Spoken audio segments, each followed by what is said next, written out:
Out here having some adventures in the desert and getting a lot of sun, so I figured let's pop up the blind. It actually is a good shade tent. Comes in a nice package like this. We'll open it up. Once it's out of the bag, it's sort of like a big umbrella. You just let the edges fall out, and then that center part is going to be in the center.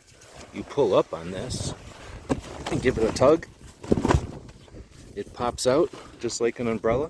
Each of the four sides will do the same. Each one of the sides has one of these handholds, and you just pop it. And once you've popped all the sides, look, it's just sitting here. It'll just set right up.